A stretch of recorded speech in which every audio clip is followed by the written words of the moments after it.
ہمارا جو ہے بہت بڑی جسٹیفیکیشن ہے، لیکن اس کے باوجود ہم اس کو آگے لے جانے میں ناکام رہے ہیں۔ اب چلتے ہیں تاج حیدر صاحب کی طرف۔ ہوا یہ ہے کہ جو ہندوستان کی برہمنزم ہے اور جو ہندوستان کا ذات پات کا نظام ہے وہ وہاں پہ انتہا پسندی کو اوپر لایا، اور ہندوستان ایک اکیلا ملک ہے دنیا کا اور اتنا پسماندہ ملک ہے کہ وہاں پہ جو مذہبی انتہا پسند ہیں وہ ووٹ کے ذریعے حکومت بنا لیتے ہیں، اور ان کی ایک مجبوری ہے وہ یہ کہ ایک کھوکھلی نعرے بازی اور کھوکھلی قوم پرستی کے ذریعے اور ایک جنگ کی فضا قائم کر کے دنیا کے اندر اور اس علاقے کے اندر وہ اپنے ووٹرز کو سنبھالتے رہیں۔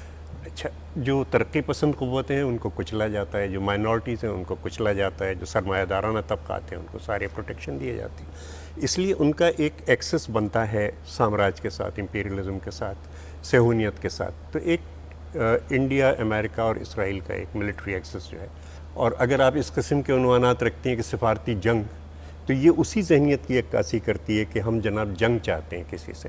میں آپ کو بتانا چاہتا ہوں کہ دونوں ملکوں کے عوام جنگ نہیں چاہتے، دونوں ملکوں کے عوام امن چاہتے ہیں، اور ہماری یہ بہت بڑی کامیابی ہے کہ ہم نے آمریت کے باوجود اپنا ایک موقف واضح رکھا ہے، امن کے لیے رکھا، بڑی ہم نے پیش رفت کی۔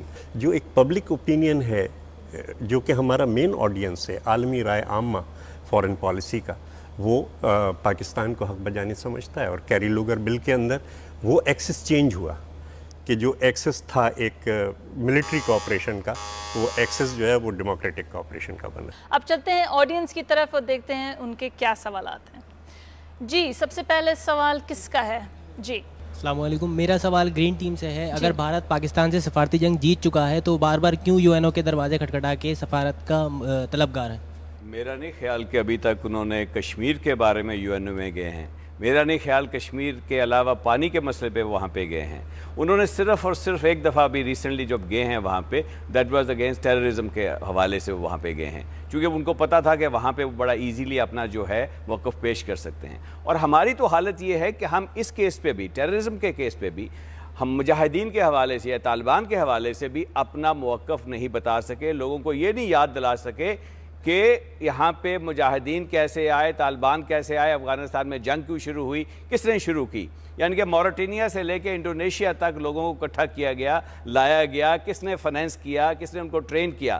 ہماری بدقسمی تو یہ کہ 1989 فیبروری میں 12 فیبروری کو جو لاسٹ جو رشین سولجر تھا، جب وہ فرینڈشپ برس کاسٹ کر کے واپس چلا گیا رشیا، تو کسی نے نہیں سوچا کہ یہ لوگوں کو جن کو ہم نے ٹرین کیا ہے، ساری دنیا سے ہم لے کے آئے ہیں، ان کا کیا بنے گا، کیا ان کو واپس ان کے ممالک میں بھیجا جائے، ان کا کیا کیا جائے۔ ان کو وہاں میں چھوڑ دیا گیا اور ہمارے حوالے کر دیا گیا۔ آپ لوگوں نے تو کبھی بھی میرا خیال کاشروں کا نام نہیں سنا ہوگا، نہ یہاں پہ اس قسم کی دہشت گردی تھی پہلے، یہ کب شروع ہوئی، کس نے شروع کی، ہم تو یہ بھی کیس نہیں بتا سکے اپنا پاکستان والے۔ اچھا، اگلا سوال کس کا ہے؟ جی میرا سوال مسٹر احسن عمر سے ہے کہ اگر یہ کہتے ہیں کہ پاکستان بھارت سے سفارتی جنگ نہیں ہارا ہے اور اپنے دوستی کے تعلقات استوار کیے جا رہے ہیں، تو جب بھی پاکستان میں کوئی پہلا حادثہ درپیش آتا ہے تو بھارت کی پہلی انگلی پاکستان ہی کی طرف کیوں اٹھتی ہے؟ Very good question. بھارت ہمارا شروع ہی دن سے دشمن رہا ہے، یہ کوئی نئی بات نہیں، آپ تحریک پاکستان میں جانتے ہیں کتنے مسلمانوں کا خون بہایا گیا، تو بھارت تو کبھی پاکستان کو تسلیم کر ہی نہیں سکتا، یہ کوئی نئی بات تو ہے نہیں۔ تو ظاہر سی بات ہے کہ کوئی بھی کام ہوگا تو سب سے پہلے اس کی سب سے فرسٹ پریورٹی کیا ہوگی کہ بھئی پاکستان پہ الزام لگا دیا جائے۔ تو یہی بھارت کرتا ہوا آ رہا ہے عرصے دراز سے، چاہے ممبئی اٹیکس کا معاملہ ہو یا چاہے گزشتہ جتنے بھی وہاں حادثات پیش آتے رہے، تو سب سے پہلا ان کا فرسٹ ٹارگیٹ ہوتا ہے پاکستان۔ اب دونوں ٹیمز کی سپیچز مکمل ہو چکی ہیں، اب دیکھتے ہیں کہ اس آڈینس کو کس ٹیم نے زیادہ متاثر کیا ہے۔ The beginning of the show it was 60-40 to the red team. دیکھتے ہیں has that changed or not. Audience, vote now.